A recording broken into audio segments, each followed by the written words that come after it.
Welcome to another edition of the Rick Helps Real Estate Show, Traveling Roadshow edition from the palatial estates of my travel trailer. Do me a favor, punch that like button today. If you do, the temperature in Phoenix will only be 108 instead of 109. So YouTube just has such amazing algorithms. But welcome. We're going to talk about the state of the market today and where we're at this summer as it heats up, and show you actual real numbers on what's going on. Reventure Consulting will not like this. Yes, I picked on him again. Good morning, everybody. Good morning, Jackie and Keenan. It is heating up in a way. I want to show you this. This is my 7-day moving average. And somebody dropped off already. I shouldn't have said anything about Reventure. This, as you know, the blue line is the number of new listings that come on over a 7-day period, and the red line is the number of contracts. And I've shared that when we get over 75% of the new listings going under contract, that prices kind of remain level to maybe elevated. Today we're at 90%. That's going to apply some upward pricing pressure.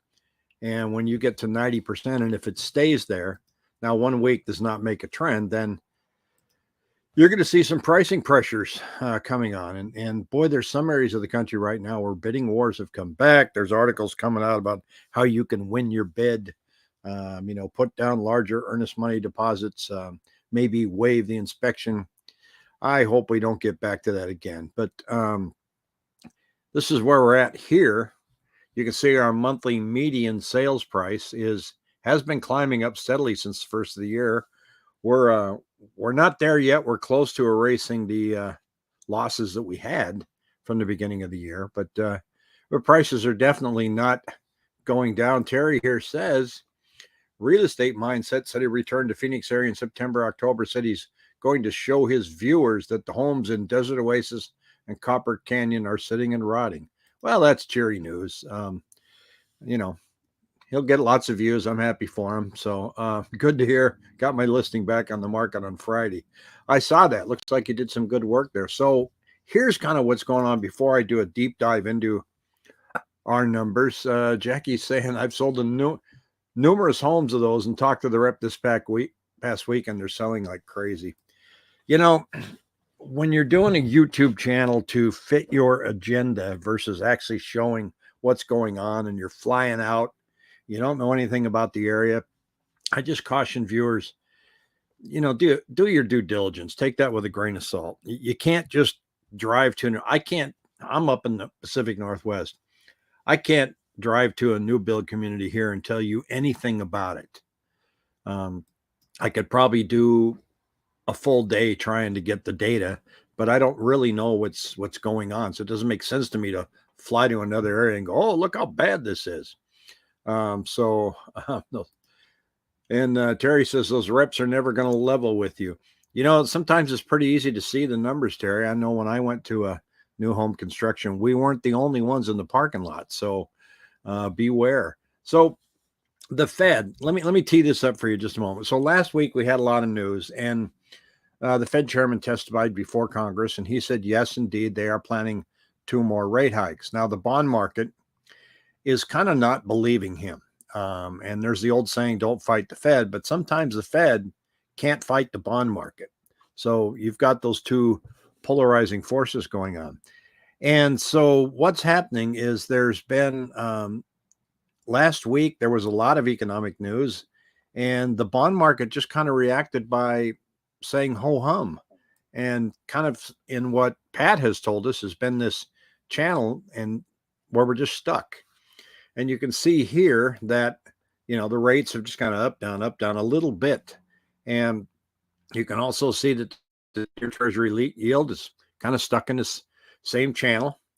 And here's the 30-year fixed mortgage rates, which align with the 10-year treasury yield, just as an example. This is mortgage rate volatility. So it's gone way down. In other words, we're not spiking up or spiking down. They're just kind of muddling along. Housing starts and building permits, way up. Housing starts way up. A lot of it is multiple family housing, though. And here is annual change in housing starts. Again, it's up after having this downward trend here. And total starts. So here's the bottom line is multifamily. Notice how it's been steadily going up since about 2011, whereas single family took a big dip here and another dip here, and now it's coming up. So they're definitely building a lot of multifamily homes. Existing home sales have gone down. That's a no kidding. Inventory of homes continues to go down. These are national numbers. I'm going to show you ours in a moment. Month over month change in home price indices. Now, having said that word indices, this is the week that we get the CaseShiller Report. And remember, it's lagging. So you're going to see numbers. What is it? It's June now. So you're going to see maybe April, May numbers. So you're not going to get anything that's too current. So, but those numbers will come out. They'll make national headlines. It's going to show an improvement. The bond market is waiting for inflation data that comes out in July. That's what their eyes are on now. And that's what's going to determine where interest rates are going to fall or rise. So that's what they're looking for and waiting for. So we'll see what happens. Here's our Cromford Market Index that shows you it's been climbing up ever since the first of the year, driven primarily by this ugly number here that there's just no supply. And as I showed on the 7-day moving average, now we've got, 90% of new listings are getting gobbled up. That puts pressure on the index. You can see that demand is up, but not much. I mean, our demand is not quite, well, let's just look at this chart again. If you look at it, it's up here sitting about 2944. We've been at 3,400 for quite some time around here. So we've been down and we've never really come out of the basement here. So while demand is up on a percentage basis, it's still pretty low. This is the Cromford Market Index, and this is the daily chart showing that it's still climbing, starting to flatten off here a little bit. But let's take a look by city. Phoenix has actually started to turn down slightly. Now, this is a market index that measures supply and demand and is a precursor to what the market's going to be. So if this starts taking a downward turn and it looks pretty sustained over a month or two, it's pretty safe predictor to say the market's going to soften. So when you see a little dip like this, it doesn't say it yet, but you want to watch these numbers and see where they're trending. Anything over 110 is considered a buyer or seller's market. And you can see we hit 116 back here in January. So that was letting us know that it looked like it was going to be a seller's market. And lo and behold, we're sitting here today at 215. So that's Phoenix. Now, if you look at, let's go to Cave Creek. Cave Creek took a turn. Not a big one. Some of that may be seasonal. Cave Creek's considered a more pricey area, and that always takes a hit in the summertime. Keenan, Chandler was next. You're right on the money. Here we go. You are doing well down there as a seller. Buyers, it's a knockdown, drag-out fight for you in Chandler and Gilbert. I'm going to show in a moment. But you've got a Cromford Market Index of 294. Remember, 110, seller's market. So price it right, make it look good. Should make quick work of it. Fountain Hills, this again seasonally should start turning. It's not yet, slightly. And ET's asking if I can check Surprise. Let me check Surprise here for you. I'll run down all the cities here, so I don't think I'll miss anything. So here's Gilbert, kind of mirrors Chandler, not quite as high, 276, 226. And then we look down at Glendale. Glendale is kind of flat, but it's still at 272. Gold Canyon, which is way out east. Nice, beautiful area. You don't want to live there if you want to commute to Phoenix, though. 182. A lot of retirement out there. Goodyear. Goodyear kind of took a turn the past few weeks from 130 down to 127. And let's see, Levine. Levine is an interesting area, but it's been going down. And I suspect that's because of new construction, which usually isn't taken into consideration in these numbers. Now, new construction right now, running about 25% overall of our sales, if not larger. Not all of it makes it into the MLS. So it's kind of hard for a guy like me to find the real numbers, but they're out there somewhere. 111 here in Litchfield Park. And we got Maricopa. I suspect it's going to be considerably lower. Yeah, look at that. They're still in what I would say is a buyer's market down in Maricopa. And again, new construction. So they aren't at 110 yet. So that's not a seller's market. Going to be a little harder for you to sell your home down there if you think you can test a pricing level. You can sell it, but if you think you're going to get aggressive, it's not a good plan. Mesa is got a lot of new construction out in East Mesa. And Mesa is a very diverse market. Some of it's kind of grungy and some of it's really nice, especially you get up there and towards the McDowell Mountains. So it's sitting here at 203 seller's market. And Paradise Valley, this should take a seasonal turn. It's not yet. It's a 178. I expect that to come down as things heat up. Let's see, Peoria. We're creeping up on Surprise here. So here's Peoria sitting there at 184. And we look and see to Peoria. Here's Phoenix. I think we already looked at that. And Queen Creek. Again, a lot of new construction out there. A lot of competition. 116. Barely a seller's market. Friendlier for buyers. Scottsdale is sitting here at 171. Not as big as some of the other rural areas like Chandler and Gilbert. Sun City going up, sitting there at 131. Interesting that it's going up this time of year. I suspect that they had a big drop in inventory.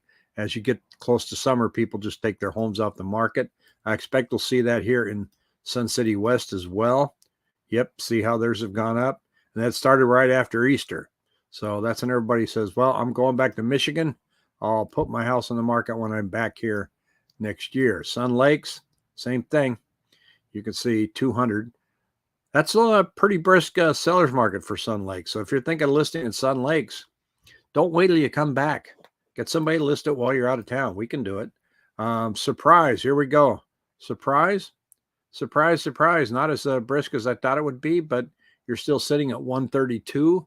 Again, that's where all the new construction is. So you're competing, the resale homes competing with the new homes, and the new homes are offering better financing. I mean, they're giving you rate buy downs. I think you can get into like 5.7, I believe now. Maybe Jackie can let me know what she's seeing out there. How do I market and promote during an open house via video a property that needs TLC? Well, you're talking about doing something remotely, market and promote during an open house. I don't think people really tune in. Like if you wanted to do a live stream from the house, you're probably not going to get a lot. It's tough to do. You can kind of set it up on Facebook. Let me talk about that in just a moment here. Tempe, you're sitting here at 191. And then you have Tolleson down here at 236. I hope that gives you a feel for where everybody is. Jackie here's weighted on interest rates, 4.9 max, 5.5 depends on the builder. Thanks, Jackie. And so getting back to the question here, how do you market and promote during an open house via video property that needs TLC?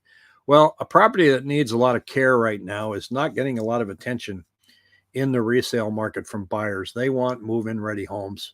And they want, all the holes in the walls punctured. You're going to get a lot of investor traffic. And they'll buy things sight unseen if the price is right. They'll just offer you a price that you probably won't like. The open doors and offer pads probably won't give you much if it needs a lot of work, but if it needs some TLC, they'll give you a price. Now, as far as marketing it, there's no better place than the MLS getting it out there. You can make an event on Facebook if you have a lot of followers on Facebook, or you could go into your business page on Facebook and you could run a promotion and you can target certain areas and you can put a video tour up there showing the home. And you could say, by the way, I'm going to be live at noon on Saturday. If you want to tour this house, it's going to be a virtual open house and you can do it that way.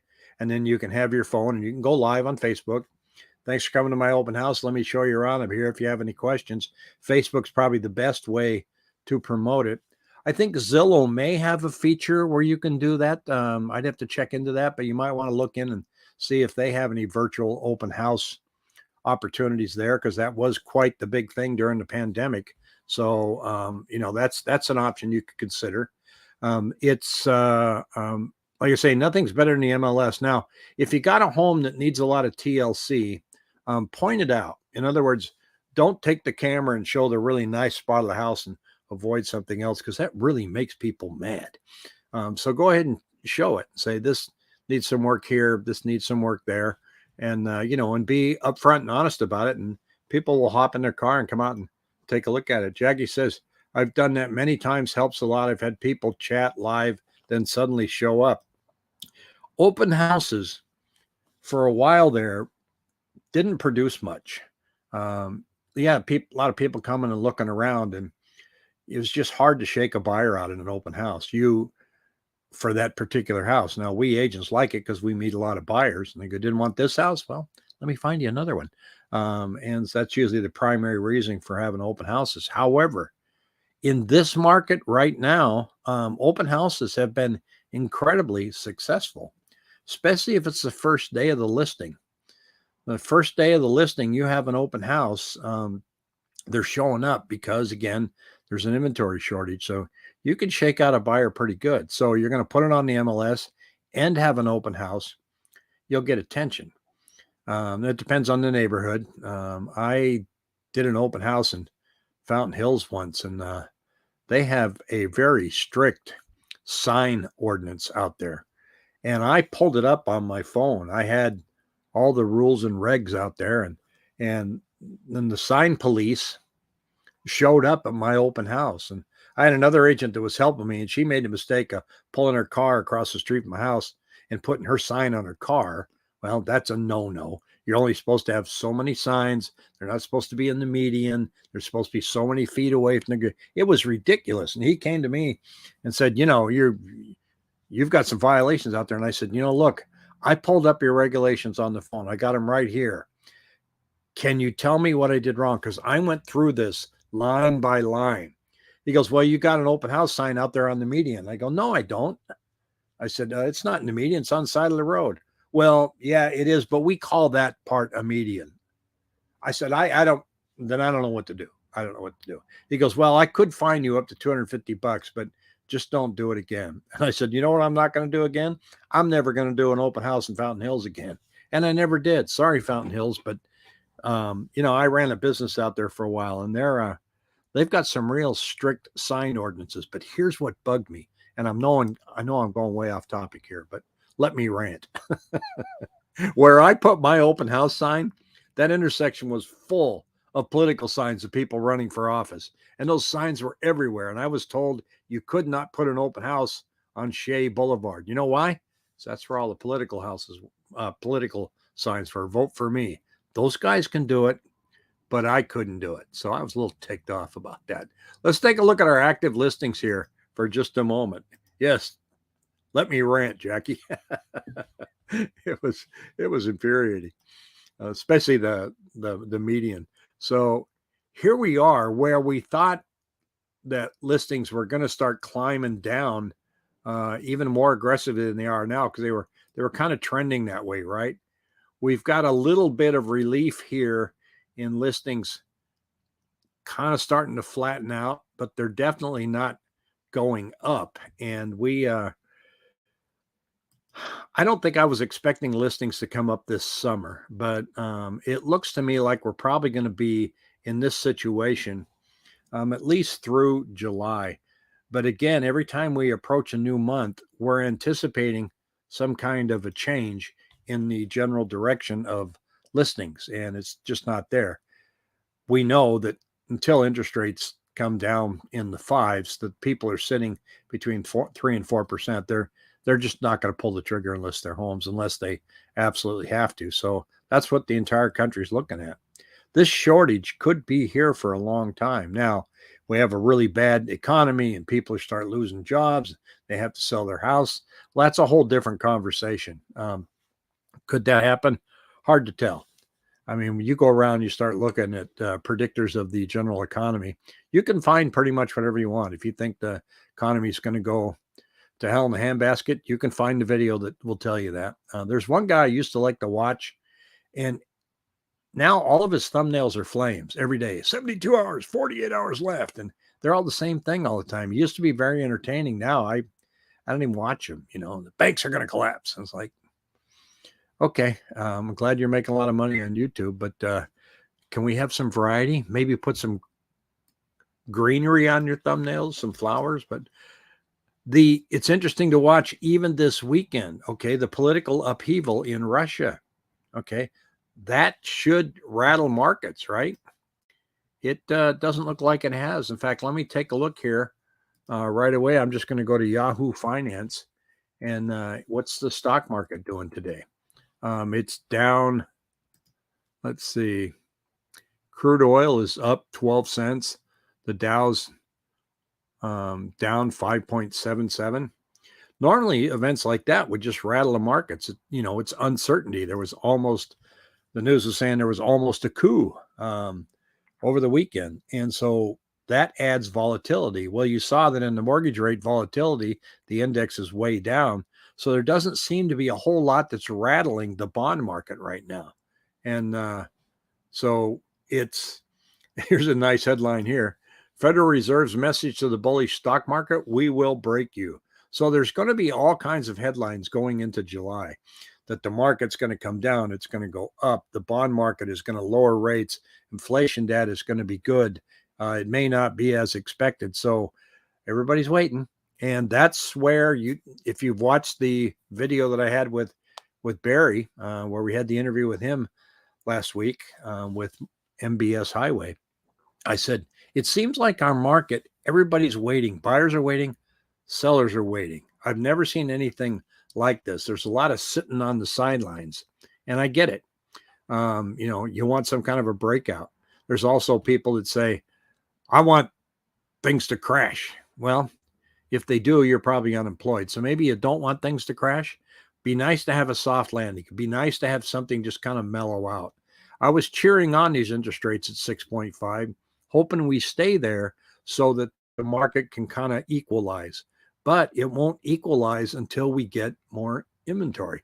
So even though people are adjusting to the high rates, we just don't have enough homes to buy. And that's putting pricing pressure on.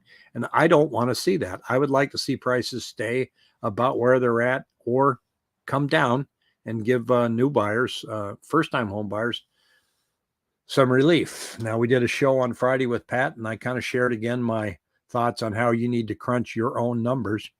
In other words, go ahead and do those scenarios and say, well, I'm waiting. Waiting for what? Well, I want that $475,000 house to come down to $425,000. I want it to drop by $50,000. Okay. Well, then pull out the mortgage calculator and say, if it drops by $50,000 at today's interest rate, how much money will you save monthly? If it goes down by $50,000 and interest rates go up by a point, now how much money do you save? Or if the price remains the same and interest rates go down to 5.5%, how much money will you save? When you do that, folks, you don't have to rely on anybody else's opinion. You've got your own numbers in your head and your own scenarios. I want to buy this house, but I don't want to buy it till it's priced here, but I want this interest rate. Put that all together. Map that out. Then you don't have to rely on anybody. You can go out, look at the numbers yourself, and figure out what your target price range is and what your target payment is and see if you can afford it. Now, you may be looking in some areas where you go, you know what? I don't see that I'm ever going to be able to afford to buy a home here. And that's probably true, unfortunately, for a lot of people in Arizona. And that's true for a lot of people in many states. Up here in Washington State, where I'm at right now vacationing, it's expensive, very expensive. And what I'm seeing is there's a lot of tiny homes that are being sold, not for permanent residencies, but I'm seeing a lot of vacation homes being put up. They'll buy these tiny homes that are 400 square feet, put them next to a lake or put them out in the country. I'm going to try and do a video on that this week while I'm here. And it's a very interesting market. They're everywhere. You go down the road and here's a tiny home lot. So one of them starts at $69,000. So I'm going to take a look at that and let you know what I find out about that market. Could be interesting. See what I find out. But until then, everybody have a great Monday. Take on the rest of the week. I'll see you again. Take care.